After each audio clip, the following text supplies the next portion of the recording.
Halo, Assalamualaikum warahmatullahi wabarakatuh. Bertemu lagi dengan saya, Kuliah Fitri Zaya MSI, pada mata kuliah Perdagangan Internasional di Fakultas Ekonomi dan Bisnis untuk program studi S1 Ekonomi Pembangunan.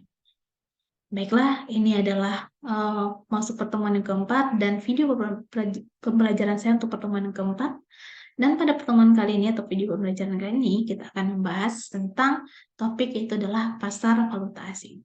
Kenapa kita harus membahas ini? Karena ini salah satu bagian dari perdagangan internasional, ya. Karena perdagangan internasional, ya, transaksinya adalah menggunakan valuta asing. Maka dari itu kita harus memahami apakah itu pasar valuta asing. Baiklah, untuk mempersingkat waktu, mari kita mulai saja untuk video pembelajaran kali ini. Kita breakdown satu-satu apa yang kita bahas pada pertemuan atau video pembelajaran yang keempat ini. Yang pertama, kita harus memahami apa sih pengertian valuta asing dan juga pasar dari valuta asing tersebut. Dan kita juga bisa mengenal jenis transaksi valuta asing tersebut dan bagaimana struktur pasar dari valuta asing tersebut. Nah, pengertian valuta asing ataupun pasar valuta asing ya. Jadi, valuta asing itu biasanya kita sebut sebagai falas ya, atau dalam bahasa asing foreign exchange atau forex yang merupakan di mana mata uang yang dikeluarkan sebagai alat pembayaran sah di negara lain, di mana valuta asing itu akan mempunyai suku nilai apabila valuta tersebut dapat ditukarkan dengan valuta lainnya tanpa adanya pembatasan. Biasanya pasar valuta asing atau foreign exchange market itu adalah sebuah pasar atau tempat pertemuan di mana individu, perusahaan, dan kalangan perbankan mengadakan jual beli mata uang dari berbagai negara atau valuta-valuta asing. Valuta asing ini juga biasanya digunakan dalam sebuah transaksi perdagangan internasional ya, sebagai alat tukarnya. Nah, biasanya mata uang yang sering digunakan sebagai alat pembayaran untuk kesatuan hitung dalam transaksi ekonomi dan keuangan internasional disebut juga sebagai hard currency, yaitu mata uang yang nilainya relatif stabil dan kadang-kadang bisa mengalami apresiasi atau kenaikan nilai terhadap mata uang lainnya. Biasanya hard currency berasal dari negara-negara maju atau negara-negara yang maju ya, developing country ya. Contohnya pada umumnya adalah US dollar ya, yen Jepang ya, mata uangnya beberapa negara di Eropa, Germany ya, pound sterling ya, France ya, ataupun bisa kita gunakan euro ya untuk negara-negara di Eropa dan juga Australian dollar ya. Dan ada lagi yang namanya soft currency, adalah mata uang yang cukup lemah dan jarang digunakan sebagai alat pembayaran dari kesatuan hitung karena nilainya tidak stabil ya, dan sering mengalami depresiasi. Maka dari itu, bagi negara tersebut ya harus menguatkan nilai mata uangnya dulu supaya bisa dikategorikan sebagai hard currency. Nah, jadi berapa bentuk negara-negara yang berasal menggunakan soft currency itu adalah berasal dari negara berkembang pada umumnya. Salah satunya Indonesia ya. Rupiah Indonesia itu masih cenderung sering terdepresiasi di antara mata uang lain di negara lain. Peso Filipina, Thailand, dan rupiah India.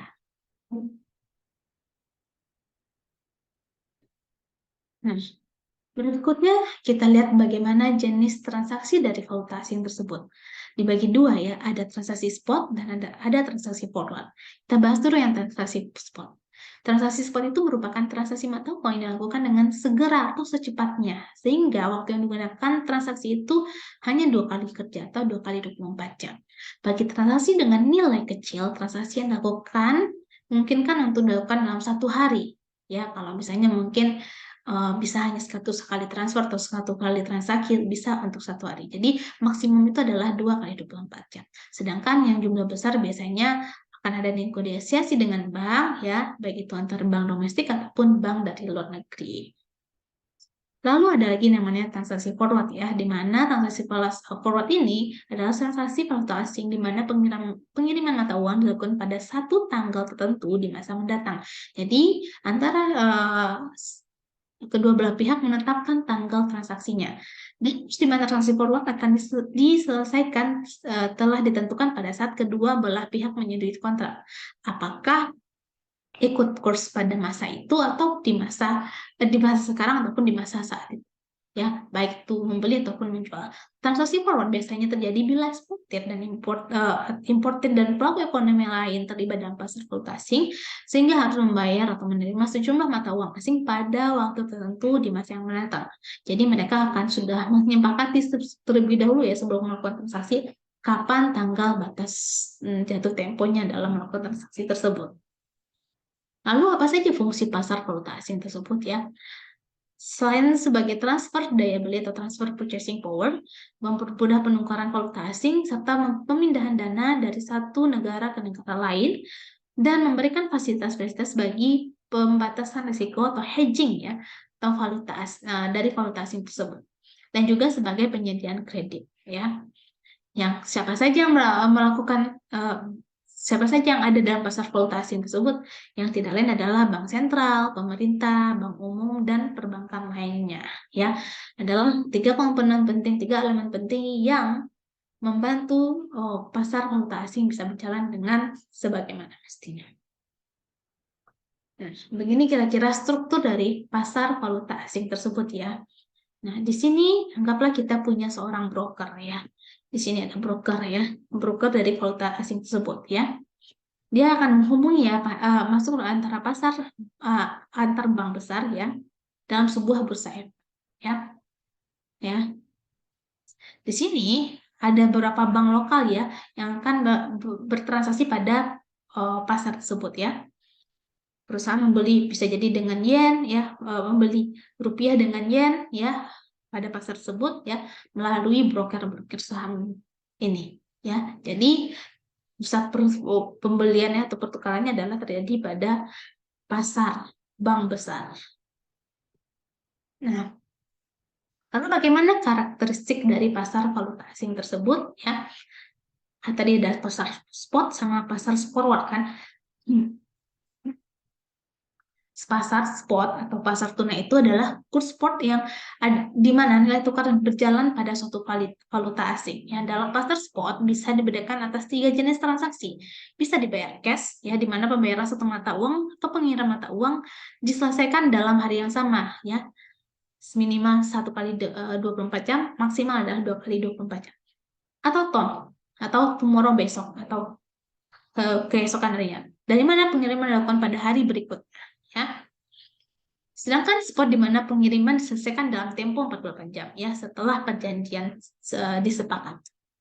Lalu ada juga pasar forward, di mana transaksi forward merupakan transaksi falas di mana pengiriman mata uang dilakukan pada satu tanggal tertentu di masa yang akan datang. Biasanya yaitu tadi mereka akan menetapkan tanggal ya, di mana kurs di masa transaksi forward akan diselesaikan setelah ditentukan pada saat kedua belah pihak menyetujui kontrak untuk membeli ataupun menjual barang tersebut. Lalu ada lagi pasar currency futures. Pasar currency futures itu merupakan pasar yang memfasilitasi perdagangan kata currency future, di mana suatu kata currency future menetapkan suatu volume standar dari suatu valuta tertentu yang akan diperuntukkan pada tanggal penyelesaiannya. Jadi ada settlement date pada saat itu di masa yang akan datang. Ya, ini yang bersama seperti pasar forward ya. Dan juga ada pasar currency option. Pasar currency option merupakan pasar yang memfasilitasi perdagangan kontrak currency option. Kata currency option dapat diklasifikasikan juga sebagai call atau put ya. Bagi suatu currency ya, call option menyediakan hak untuk membeli suatu valuta tertentu dengan harga yang tertentu ya, yang dinamakan dengan strike price atau exercise price ya. Coba dulu ya harga awalnya dalam suatu periode tertentu sebelum mereka akan menyelesaikan transaksi secara final.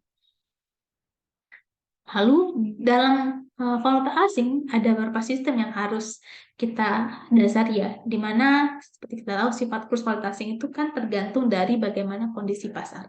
Apabila transaksi jual beli valuta asing dapat dilakukan secara bebas di pasar, maka kurs valuta asing biasanya akan berubah-ubah sesuai dengan perubahan dari sisi permintaan ataupun penawaran.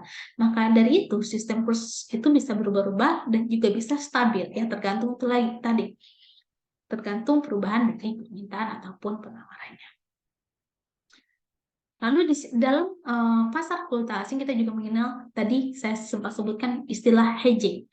Apa sih hedging itu? Hedging itu merupakan kebijakan pengusaha dalam melakukan forward contract, yang merupakan salah satu hedging atau tindakan pengusaha untuk menghindari risiko kerugian, ya, sebagai akibat fluktuasi kurs falas. Ya, seperti yang kita tahu, valuta asing itu akan bergeser hampir setiap detiknya, setiap hari, ya. Ada rate-nya yang akan dipantau setiap hari, ya. Bahkan setiap detik akan berubah, tidak akan stabil, ya. Yang disebut forex exposure, ya. Maka dari itu hedging, ya, hedging itu adalah pelindungan nilai yang merupakan suatu mekanisme yang dilaksanakan dari bursa berjangka dengan membuka satu kontrak beli atau jual atas satu komoditi yang diperdagangkan di pasar fisik. Nah, hedging itu tujuannya adalah untuk memperkecil atau menghilangkan risiko kerugian atas ketidakpastian harga, ya. Jadi kita singgung lagi bahwasanya kurs itu akan berfluktuasi, ya. Jadi tidak ada yang ketidakpastian dari kurs tersebut. Maka itu kita melakukan yang namanya hedging, ya, untuk memperkecil atau menghilangkan risiko kerugian atas fluktuasi tersebut, ya, atau ketidakpastian harga yang mungkin terjadi pada saat kita melakukan transaksi di pasar fisik nantinya. Jadi dengan melakukan hedging, kerugian yang terjadi akan ditutupi oleh keuntungan yang diperoleh atas transaksi yang dilakukan di bursa berjangka. Nah, kira-kira ya begitu ya tentang valuta asing atau pasar valuta asing yang biasa disebut falas ataupun foreign exchange, di mana merupakan mata uang yang biasa dikeluarkan sebagai alat pembayaran yang sah di suatu negara. Dan valuta asing itu, nilainya kurs itu tidak akan sama setiap harinya, ya. Nah, total dari valuta asing yang dimiliki oleh pemerintah dan swasta yang dimiliki suatu negara bisa sebagai cadangan devisa dari negara tersebut. Nah, cadangan tersebut nanti akan diketahui dari posisi balance of payment atau BOP atau neraca pembayaran internasional pada negara tersebut. Nah, jadi begitu ya kenapa kita juga dalam perdagangan internasional harus memahami tentang valuta asing atau foreign exchange, ya. Karena ini adalah satu bagian penting, satu unsur penting yang harus kita pahami, ya, apabila suatu negara melakukan perdagangan internasional. Oke, sebelum saya mengakhiri video pembelajaran ini, saya akan tinggalkan post-test untuk kita diskusi di kelas, dan mungkin dari video pembelajaran ini hanya beberapa poin penting saja yang saya sampaikan. Untuk kita diskusi lebih lanjut, untuk keseluruhan materi kita akan bahas di kelas nantinya. Dan post-test ini coba deh jelaskan fungsi utama nilai tukar valuta asing dan kenapa valuta asing ini sangat penting digunakan dalam perdagangan internasional. Ya, tadi juga saya sudah singgung sedikit. Oke, di sini adalah referensi yang bisa kalian gunakan. Dan terima kasih telah menyempatkan waktu untuk menonton video pembelajaran dari saya. Sampai ketemu lagi pada video pembelajaran berikutnya. Terima kasih. Sekian dari saya. Assalamualaikum warahmatullahi wabarakatuh dan salam bela negara.